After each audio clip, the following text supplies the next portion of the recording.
have selected this particular topic, of course, not to focus to the information technology isolately, but to focus the fundamental aspects in the Sri Lankan economy and how to develop our economy growth and economy development. Yes. So this is my background of the study. Now you know our technological landscape is evolving over the time, and we know we are living in a VUCA environment. So VUCA stands for the things are volatile, things are subject to uncertain, things are subject to complexity, and things are subject to ambiguity. So in such a situation, yes, of course, information technology is playing a significant role. So job opportunities available from the information technology sector is increasing day by day. So in that, of course, yes, we have to touch information technology graduate and the curriculums that we are offering to our students from our educational institutions. So when we look at IT related job market in Sri Lanka, there is a high growing demand for IT related jobs. The reason is, as I said earlier, the things are in complex nature. In that, of course, IT is playing a major role to give the solutions for such issues. Right. So I have selected non-state universities for this particular research study, and as stated in the bullet number 4, classification of higher education in Sri Lanka approved by the Ministry of Education is state sector and non-state sector, and for this particular research, of course, yes, non-state sector universities have been selected. Right. Then moving further. Yes. Now this is the current situation of the software industry. Now we know there is a fact. Yes, even in every university, when we look at today's context, we are producing lot of information technology graduates. But the argument here is whether those graduates are fulfilling the requirements expected by the industry. So we can raise two questions. Are graduates meeting the industry requirements, or we can say, is information technology sector competitive? So we need to figure out where the problem is arising. So when we look at these statistics, look at the bullet number 2, creating over 300,000 direct jobs and enabling 750 tech companies, 1,000 startups and 500 other technology startups in place in the country by 2024 by information technology. And this particular data I took from the /com website. So when we look at these statistics, we can say, yes, again, IT is playing a major role in a country's economic development and the growth. So this is playing a fundamental role in every business operation. Then yes, now we have asked one question, whether our undergraduates are enough capable to meet the industry requirements. So yes, we are teaching to them, but we need to ensure those are actually meeting the demand of the industry, like soft skills and hard skills. And these are some of the recent emerging areas in the information technology, like data analytics, artificial intelligence, and IoT and machine learning. And these are the literature that I have added. And this particular statistics I found from the World Economic Forum Future of Job Survey 2024 annual report. And according to this, of course, we can say, again, there is a higher demand for the AI and information processing technologies and robots and autonomous systems. So in here also we can say the significant demand for the IT related jobs. So this also back in my research topic further. Right. So based on the literature I found from the different research papers published by different scholars, when you look at the first one, graduate unemployment remains a significant issue in Sri Lanka, including among IT graduates. Now, in Sri Lanka, we have 20 3 state universities and altogether 60 universities including non-state. The argument here is our unemployment rate is increasing day by day. So we need to question, we need to tap to our curriculums and ask, are we in line with the industry requirements, or do we need to adjust, or do we need to refine our curriculums? So recent reports indicates despite the growth in the IT sector, many graduates are still difficult in finding relevant jobs to them. So my research, of course, trying to figure out what are the factors forcing to create a better equipped IT graduate to meet the industry demand. So I have concluded 4 statements with reference to the literature I collected. So first problem statement, first conclusion under the problem statement is there is a significant lag in the higher education curriculum's responsiveness to rapid technological advancement. So that means we need to question, are curriculums up to date or out of date? Second one, technology is evolving. So in that, of course, yes, we need to ask whether our undergraduates meet the current recent technological advancements. And the evolution of the IT industry demands that graduates possess both advanced technical and soft skills to remain competitive in the job market. Now, we know there is a known fact, we are living in the 4th industrial revolution. Right? So in that, of course, we need to be familiarized with those recent cyberspace technologies. So now we are producing technical skills, but we need to ensure are those skills match with the 4th industrial revolution requirements. And the way we assess our students' competency skills, that is, of course, assignments. So look at the 4th one. The current teaching structure of universities in Sri Lanka is focused on teacher-centered learning approach. So it has been proven that this approach will not be able to create the needed workforce. That means definitely we need to concentrate about student-centric learning approaches. So rather than teacher is delivering every theoretical aspect, theoretical figures to the students, we need to move to the student-centric learning mechanisms. Then this is my practical aspect that I am going to cover from my research, and this is my academic aspect. So practical aspects, yes, we need to reduce the gap or the bridge, or we have to create a bridge between the knowledge skills expected by the industry and the knowledge skills we created from our curriculum. So if there is any gap, yes, we need to immediately address on that. Then the academic aspect, as I told earlier, yes, the way we assess our students, of course, assignments, we need to refine again, and we need to have updated curriculums in our modules. So this is the academic aspect. So based on my problem statement and my other literature collected, I have constructed these research objectives and research questions as projected in this particular slide. Right.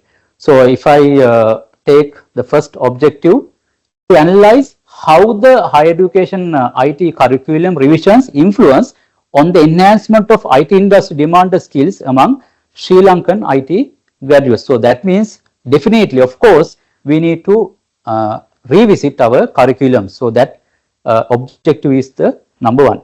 And we need to look at our teaching mechanisms. Are we going to continue student-centric learning approach or teacher-based learning approaches? Third one, to analyze the influence of assessment practices in higher education institutes on the preparation of graduates for the IT industry. So do we need to continue traditional assignments, or do we need to give practical solutions to the projects? So if we can add some kind of solutions to the real world projects, then of course we can create a significant impact. So that also I am going to look at from this particular research study. Right. Then moving further. So this is the significance of the study. Yes, of course, now after completing this particular research, we can address to the IT industry and to the whole economy as well. And second one, we can systematically analyze the current curriculums in different universities, and if there is any gap, we can address to that particular gap as well. And scope of the study, so my research of course going to focus to the non-state universities in Sri Lanka, and non-state universities stated in the that means listed in the Ministry of Higher Education. And this study will cover IT graduates who have passed out between 2020 and 2024, that means the last 5 years. So my respondents would be the IT graduates pass out from the non-state universities in recent 5 years time. So with that I am focusing to the literature survey for this particular research area. So I found 5 independent variables and one dependent variable. So in the independent variables, I have constructed educational factors, industry factors, socio-economic factors, institutional adaptability, and the student motivation and engagement based on the literature I have referred. So we will look at the sub components or the dimensions coming under each variable as well. Yes, now this is the operationalization table I constructed for my particular research study. Now first variable, of course, education factors. So under that I have created 5 dimensions. Curriculum relevance, that means do we have up-to-date curriculum or out-of-date curriculum? So we have to address that. And faculty expertise, the qualifications of the lecture panel, right? So are we up to date with the recent research? Are we up to date with the professional qualifications, right? And the infrastructure and resources that universities possess, right? So we can say advanced laboratories, or we can say advanced equipments. Then industry collaborations. It is like this now. Do we have a good relationship with our industry partners? Now when we look at information technology, yes, we need to keep a good rapport with different information technology agencies like ICTA or SLASCOM, right? So we have to give that these first-hand engagement, first-hand opportunity to our undergraduates.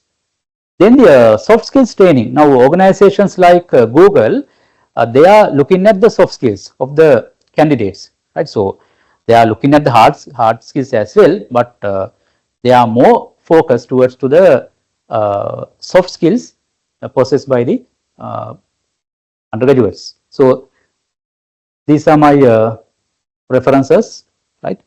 Okay, then my next variable is industry factors. Now do we aware about rapid technological changes happening in the industry? For example, these days trending topic would be the adoption of artificial intelligence. So do we aware as a education institute, right? And the skill gap and expectations, right? Now do we have enough skill to meet the industry requirements? Right? Now let's say we are good at coding, but is that enough to meet the requirements of the industry, right? Then employment opportunities. Now we are teaching to the students, but we need to raise a question: our teaching or our knowledge is sufficient to meet the employment opportunities? So those 3 variables we are looking at the variable of industry factors. Then my next variable, of course, socio-economic factors. Now in order to produce a good IT graduate, we need to look at their economic background as well. So that is representing in the first sub variable, affordability of higher education. So are they possessing enough financial resources to meet the relevant requirements to purchase information technology devices? And awareness and expectations. Are they having future career goals? Their family background, their culture we can touch. And the work experience. During our university programs, are we offering internship opportunities for them? So that aspect we can cover from the third sub component. Then my next variable is institutional adaptability. So as an institution, right, do we have the culture of continuous improvement, right? So we need to have a good mindset and we need to have a updated mindset, and yes, we need to look at our culture as well.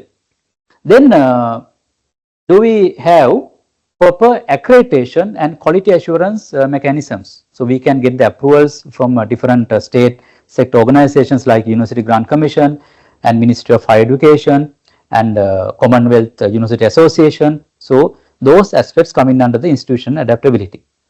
And student motivation and engagement. Now we have to get some inputs from the students as well. So in this particular research, a lot of scholars identified there should be a student centric learning approach. Now you need to look at the initiatives taken by the students in the university. So are they self learning students? We need to touch on that. And their willingness in participating in extracurricular activities. And as a university, are we providing extracurricular opportunities? Like we can say small tech clubs in the university and small hackathons in the inside the university, and we can form startup clubs inside the university. So now extracurricular activities, yes, they have to participate in those activities like hackathons, and opportunities, yes, we need to provide that platform. We have to provide that that atmosphere inside the university, right? So then I am going to look at my dependent variable, that is IT industry demand. Now for this particular variable, I am expected to collect from the industry professionals. Now for the independent variables, I am expected to collect the data from the students. But for this variable, of course, I am going to collect the data from the industry organizations like recent startups. So we have to look at the economic growth in the country, and we have to look at the as a country, do we have the startup ecosystem? I know there are some indexes called ease of doing business index and global competitiveness index. So do we have good numbers in those ranking systems? Yes, then we can have a good startup ecosystem inside the Sri Lanka. Then now IT is kind of evolving industry, as I said earlier. So we have hell of a lot outsourcing and offshoring opportunities. So that aspect also we can discuss under the IT industry demand. Right. Then I am moving to the research methodology section. Right. So this is my conceptual framework built based on the literature I collected, and yes, there are altogether six variables and one dependent variable, and these are the hypotheses I have developed based on the conceptual framework.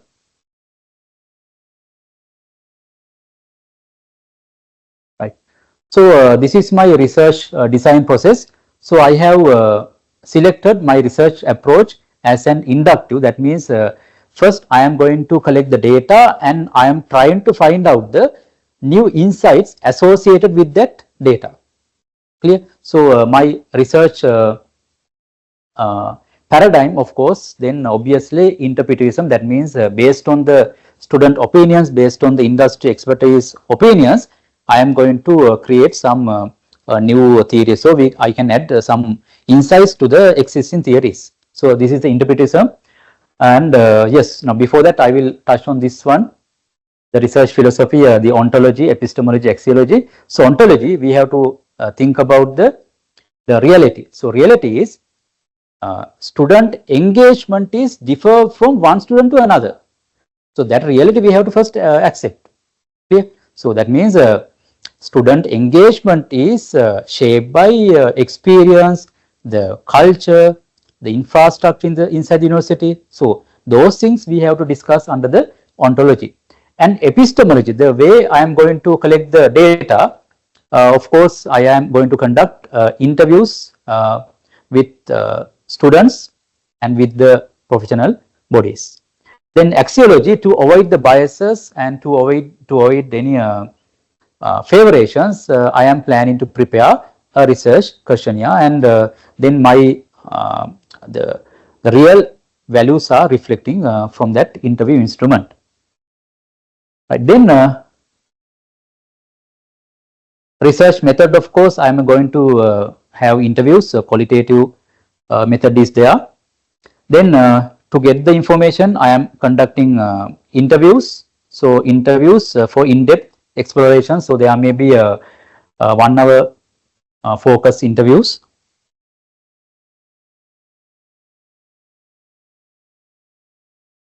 This is my study population. So initially, I am planning to do this study in the central province, and I have selected simple random sampling method, and these are my samples: NIBM, APIT, ICBT, ACBT, and ESOF. And like I projected in the scope of my study, recent graduates, that means from 2020 to 2024, are my population. Then I am going to approach top level IT industry professionals to get the information for the dependent variable. And yes, I am planning to have interviews with 5 individuals from each university. Then I am planning to have that coding and the finally trying to do the thematic analysis. And all the non-state university information I took from the Minister of Education, non-state division in that website. So that's all. So I am planning to collect my data in the coming months, and the floor is open to you. Ask the questions. Any doubts?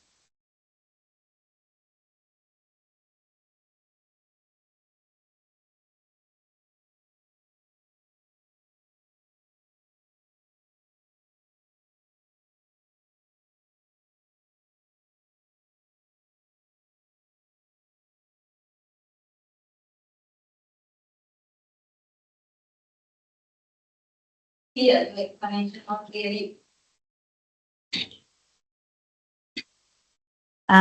Yeah, that's one. Yes. It was really like a structured one, proper flow I could see. With that, I could actually clearly understand each step what you have done. And in my case, most admired thing was that independent and dependent variables what you have found out, and clearly you have elaborated that one. So it was a kind of lesson for me as well. Thanks for that. And one question, I mean, rather question, clarification.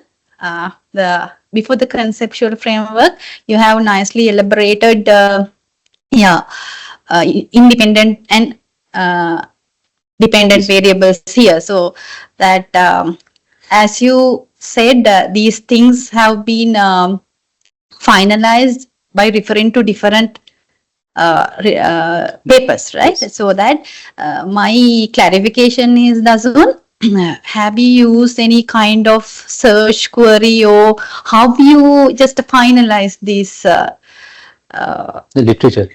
from literature? The literature, how you finalize? Do you have any kind of search query? Have you used any search query? I mean, I want to learn it. That's why, like, or else, what kind of database have you used? So, like, how you search, how you finalize? Yes, simply I refer to the Google Scholar, and at the same time I refer to some Q journals which I have, and so based on that I constructed these variables. That means there you search with your topic. Yes, you type your topic. Yes, topic. Yes. And there are so many cited articles associated with the main topic. So that also we can use as a strategy. Okay, that's one. Thank you.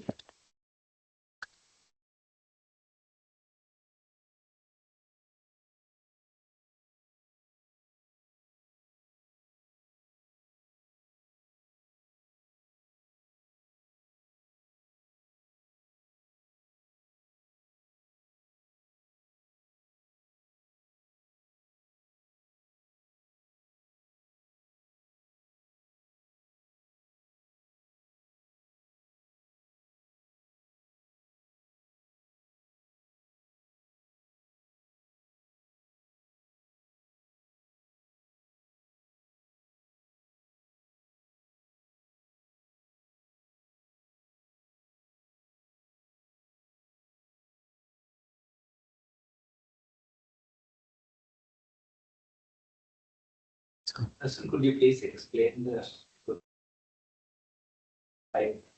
yes, this hypothesis. Yes. And now first hypothesis I developed. So there is a significant impact of education factors on informational technology industry demand in Sri Lanka. That means uh, uh,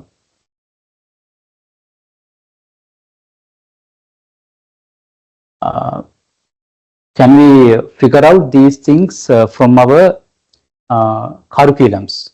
So if I can have some kind of supporting evidences, then I can prove that hypothesis is correct. Or we can say that hypothesis is a kind of a giving a negative results. So same flow we can apply to the to all variables, the education factors, industry factors, social economic factors. So even though this is a qualitative, yes, we can still use the hypothesis.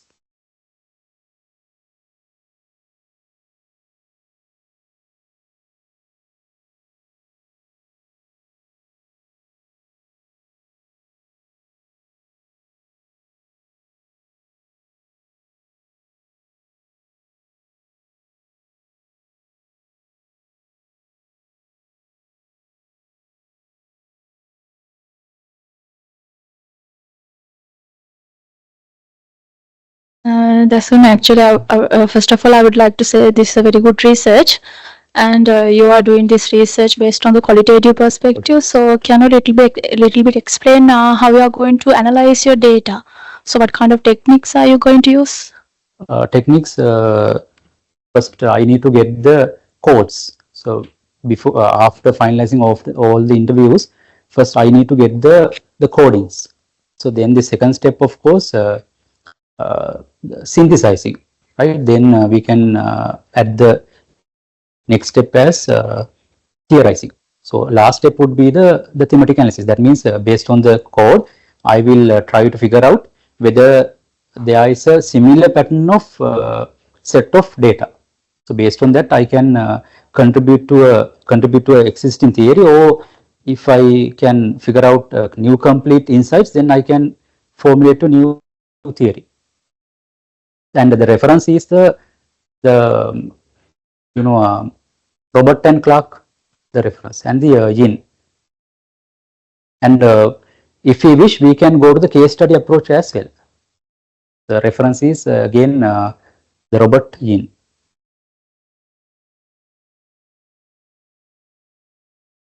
And the data analysis method would be thematic analysis.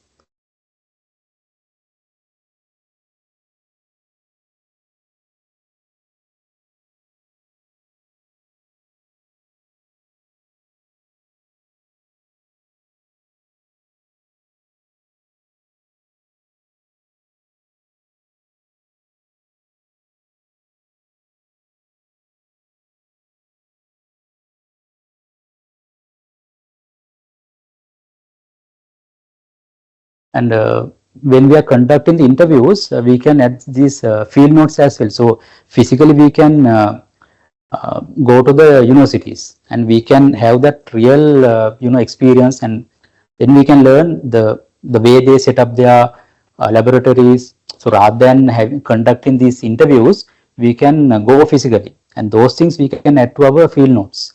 And there's another software called NVivo software. We can generate the themes by using, yes, focus groups, but there's a sample, the graduates who have passed out in recent 5 years time.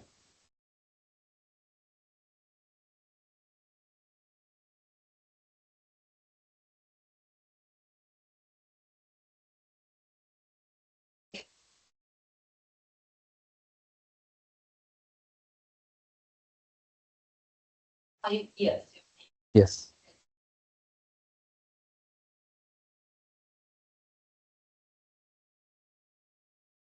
Write down. You asking the source, the measurement justification. Yes. These items. Graduate. Yes. This one. Graduate. So that unemployment, how we can decide it? of that particular, like 1 year or 1 month, or how we can decide the unemployment of status of. Yes, now some of the information is not in the publishable state in the non-state universities, but in the state universities, yes, they have some published documents. So again, that is a challenging task. So I have to address on that as well.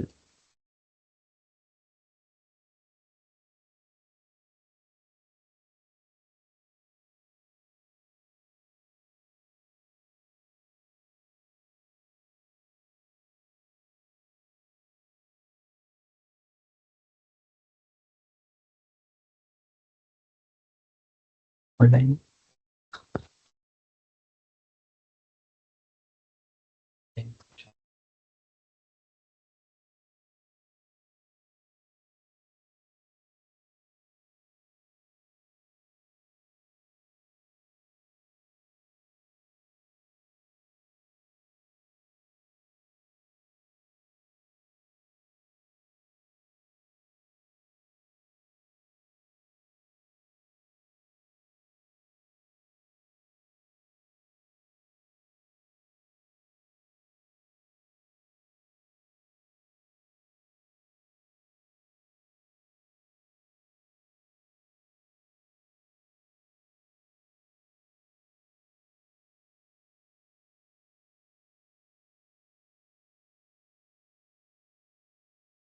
Goal.